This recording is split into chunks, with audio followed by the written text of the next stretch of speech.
ልባችንን እንዴት እንዳበሰን ስንዘነጋ የዛን ጊዜ እግዚአብሔር የሌለበት ሕይወት ለመኖር እንፈልጋለን። አምላኬ ሆይ ትዳር ካገኘው ወራጅ አለ፣ ቤት ካገኘው ወራጅ አለ፣ ስራ ካገኘው ወራጅ አለ፣ ልጅ ካገኘው ወራጅ አለ ማለት እንጀምራለን። ልጅ እስከምናገኝ አቤት ጸሎቱ ለቅዳሴ ፍጥነቱ፣ ትዳር እስከምናገኝ አቤት እንባው አቤት ጸሎቱ፣ አባቴ በጸሎት አስቡኝ ማለት ነገር ግን ሁሉ ሲሳካ ሁሉ አልጋ ለአልጋ ሲሆን የእግዚአብሔር ምሕረቱን እንዘነጋለን። እግዚአብሔር ማስተዋልን ይስጠን። እነዚያ በሰናዖር ሜዳ ላይም የነበሩት የእግዚአብሔርን ምሕረት ከጥፋት ውሃ እንዴት እንዳዳናቸው ዘነጉት እና ምን አሉ? ታላቅ መታሰቢያ እንስራ፣ ወደ ሰማይ የሚደርስ እንስራ አሉ። እናም ሁሉ ነገር ተከናወነላቸው ይላል። አስተውሉ። ዛሬ በዚህ በምድራችን ላይ የሚሰበክ የሐሰት ወንጌል አለ። ሁሉ ስለተሳካልህ እግዚአብሔር አለበት ማለት አይደለም። ሁሉ ሲሳካ ቆም ብለን ይህ ነገር እግዚአብሔር አለበት ወይ እንበል። ምክንያቱም እግዚአብሔር ከሌለበት ልፋታችን በዜሮ ነው የሚባዛው፣ ስኬታችን በዜሮ ነው የሚባዛው። እንጀራው ሊመጣ ይችላል፣ ገንዘቡ ሊመጣ ይችላል፣ ነገር ግን የልብ ደስታን አናገኝም። ለዚህ ነው በዚህ ዘመን ሁሉ እያለን እንደሌለን የምንሆነው፣ በትንሹ የምናማርረው፣ በትንሹ ልባችን የሚሰበረው፣ በትንሹ ባልንጀርነት ከንቱ የሚሆነው። የዛን ጊዜ በዚያ ሰናዖር ሜዳ ላይ ሁሉ ነገር ተሳካላቸው። ጭቃው እንደ ሲሚንቶ ሆነላቸው። ዛሬ የአርኪኦሎጂ ምርማሪዎች የዛሬዋ ኢራቅ አካባቢ ሄደው ሰናዖር ሜዳ የነበረው ኢራቅ ላይ ነው፣ ዚጉራት ይሉታል። ያ ተጀምሮ የነበረውን ግንብ አግኝተውታል። ሰማይ የሚደርስ እንስራ አሉ። በዚያ በነቢያት መጽሐፍ ላይ ምን ይላል? ራስን ከፍ ከፍ ብታደርግ በሰማይ በከዋክብት መካከል ጎጆህን ብትሰራ እኔ እግዚአብሔር ከዚያ ወርድሃለሁ ይላል። እግዚአብሔር ከሁሉ በላይ ነው። ሥላሴ ከሁሉ በላይ ናቸው። ከኛ ሐሳብ፣ ከኛ ጉልበት፣ ከኛ አቅም በላይ ናቸው። እስቲ ለሥላሴ ክብርን ስጡ። ለሥላሴ የማይገዛ ጉልበት የለም። ለሥላሴ የማይንበረከክ ኃይል የለም። ኃይለ ሥላሴ ስንል ከኃይላት በላይ ስለሆኑ ነው። ከጌትነት በላይ ስለሆኑ ነው። ከጉልበተኞች በላይ ስለሆኑ ነው። ለዚህ አምላክ ክብርና ምስጋናን ስጡ። ስለዚህ ሥላሴ ተመለከቱ፣ ሥላሴ አዩ የእነዚያን ሰዎች ነገር ሥላሴ ተመለከቱ። ስለዚህ ምን አሉ?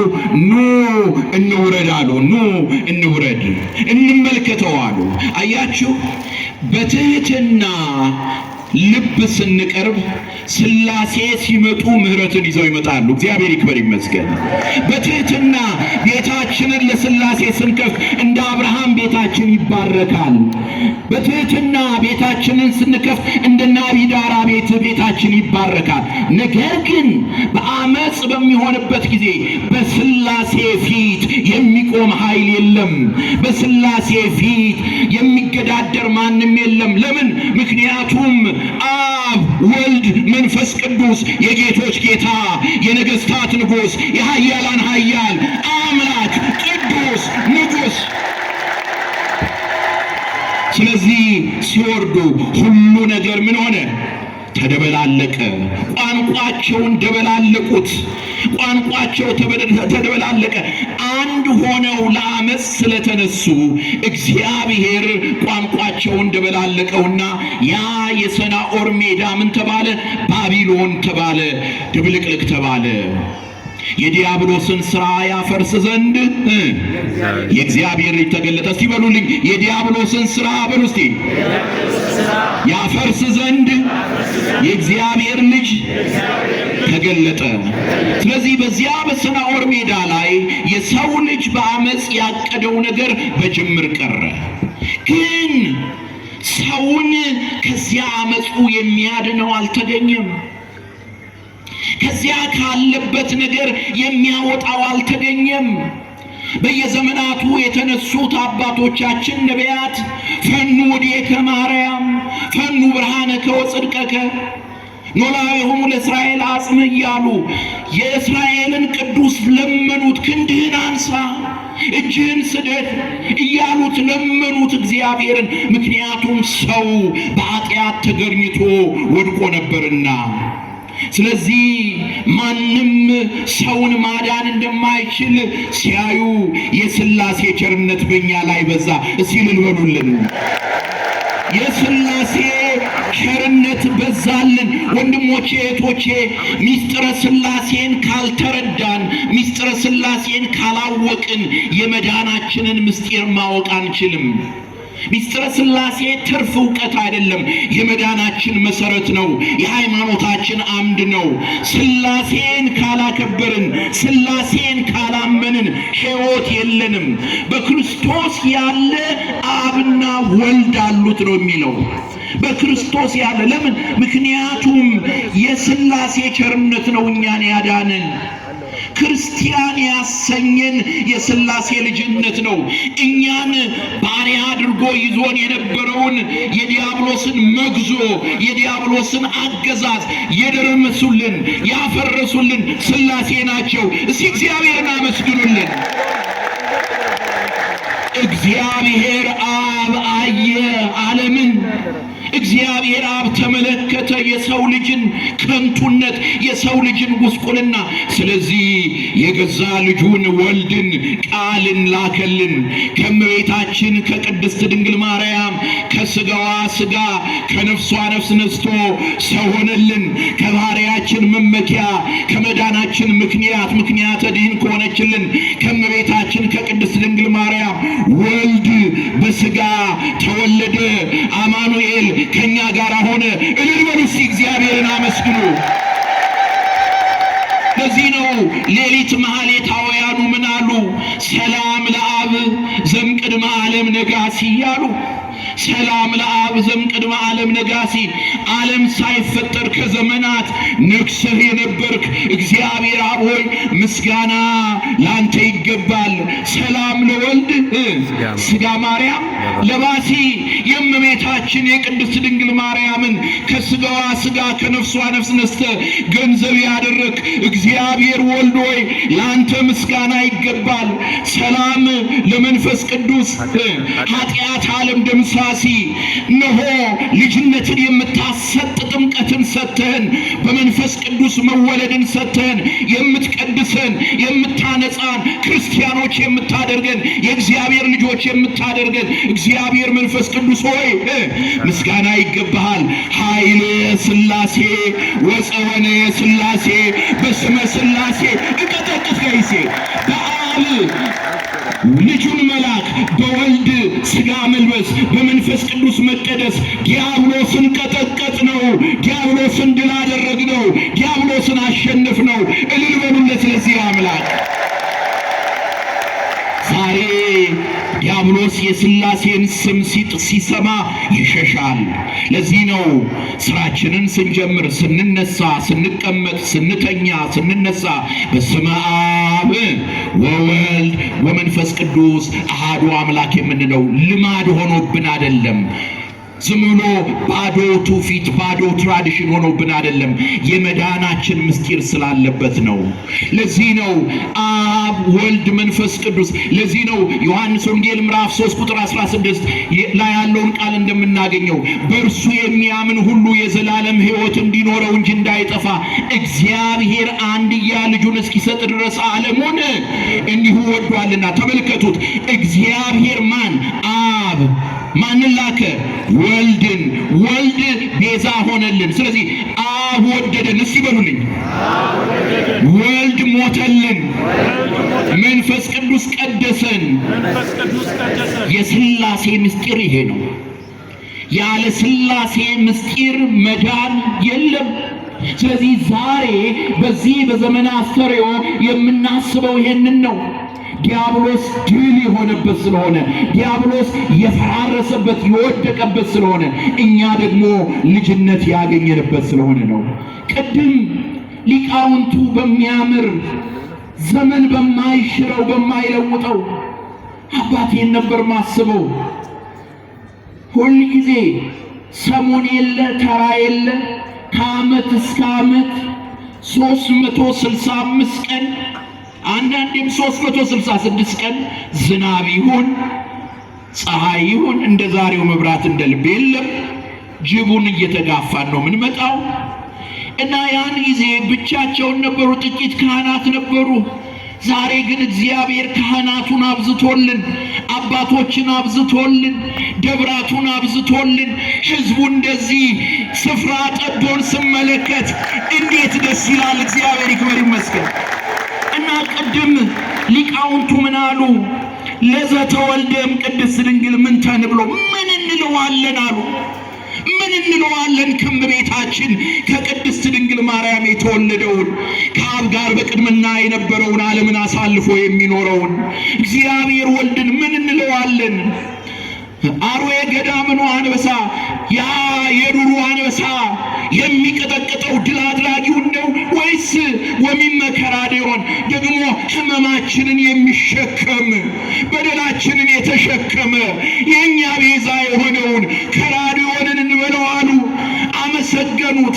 አባቶቼ፣ እናቶቼ፣ ወንድሞቼ፣ እህቶቼ የምደመድመው በዚህ ነው።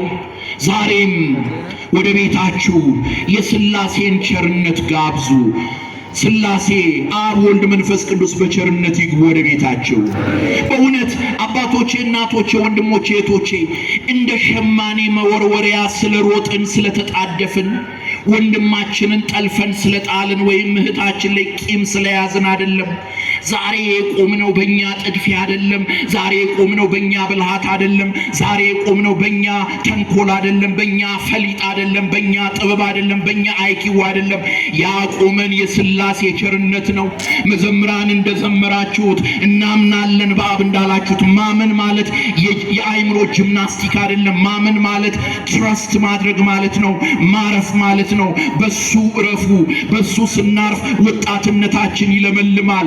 በሱ ስናርፍ እረፍት እናገኛለን። በሱ ስናርፍ ቤታችን በደስታ ይሞላል። ስለዚህ ዛሬ ዝም ብለን በዓል አክብረን አይደለም መሄድ ያለብን። በሐዘን የመጣችሁ የልጃችሁ ነገር ያስጨነቃችሁ፣ የስራችሁ ጉዳይ፣ የጤናችሁ ጉዳይ ከባድ የሆነባችሁ ትከሻችሁን የሚያሰፋ ልባችሁን የሚያሳርፍ የሥላሴ ቸርነት እዚህ ላይ አለ።